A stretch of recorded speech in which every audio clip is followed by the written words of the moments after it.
আজ আমরা বৃহস্পতি ও সোমবার রোজা রাখার ফজিলত জানব।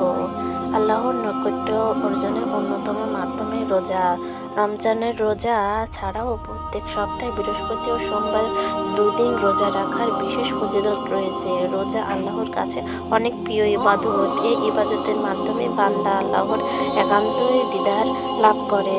রমজানের রোজা ব্যতীত প্রিয় নবী সাল্লাল্লাহু আলাইহি ওয়াসাল্লাম প্রত্যেক সপ্তাহে বৃহস্পতি ও সোমবার রোজা রাখতেন। সাহাবাদের কেরামতে ও দুদিন রোজা রাখার ব্যাপারও কারণ এই দুদিন আল্লাহর কাছে বান্দার আলামতনামা পেশ করা হয়। সাপ্তাহিক রোজার ফজিলত বর্ণনায় হাদিসে এসেছে।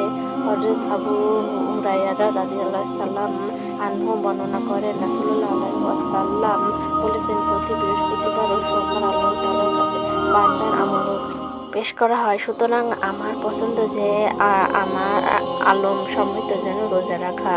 অন্য বর্ণনায় হযরত আবু হুরায়রা রাদিয়াল্লাহু সাল্লাম আনহু বর্ণনা করেন, রাসূলুল্লাহ আলাইহি ওয়াসাল্লাম এর কাছে তার সোম ও বৃহস্পতিবার রোজা রাখার কারণে জানতে চাইলেন। তিনি বললেন, আল্লাহ তাআলা সোম ও বৃহস্পতিবার প্রত্যেক মুসলমানদের গুনাহ ক্ষমা করে দেন, কিন্তু পরস্পর সম্পর্ক ছিন্নকারীর ব্যাপারে আল্লাহ তাআলা বলেন, এদের ছেড়ে দাও যতক্ষণ পর্যন্ত না তারা নিজেদের।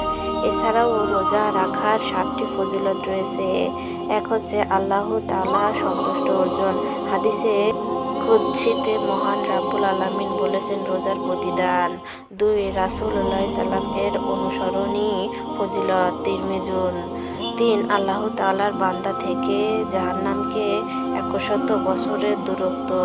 4 আল্লাহ তাআলার বান্দা এবং জাহান্নামের মাঝে আসমান ও জমিনের দূরত্ব সামান্য ক্ষণে তৈরি করা হয়। 5 রোজা কিয়ামতের দিন বান্দার মুক্তির জন্য সুপারিশ করবে। 6 কিয়ামতের দিন রোজাদার ব্যক্তি জান্নাতের বাবুর রাহমান দিয়ে প্রবেশের সুযোগ পাবে। 7 রোজা অবস্থায় ইন্তেকাল করার সম্ভাবনা এবং জান্নাতি। সপ্তাহে 2 দিন যেহেতু বান্দার আমল সমৃদ্ধ আল্লাহ তাআলার নিকট পেশ করা হয়, তাই আমরা চেষ্টা করব রাসূলুল্লাহ সাল্লামের অনুসরণ, সপ্তাহে সোম ও বৃহস্পতিবার রোজা রেখে আল্লাহর নৈকট্য অর্জন করার। আল্লাহ তাআলা সমগ্র সম্মতে মুহাম্মাদকে ফরজ ও ওয়াজিব সুন্নতের পাশাপাশি বেশি ও নফল ইবাদত করার তৌফিক দান করুন, আমিন। সকলে এই ভিডিওতে একটি লাইক দিন আর আমাদের চ্যানেলে নতুন হয়ে থাকলে সাবস্ক্রাইব করে দিন।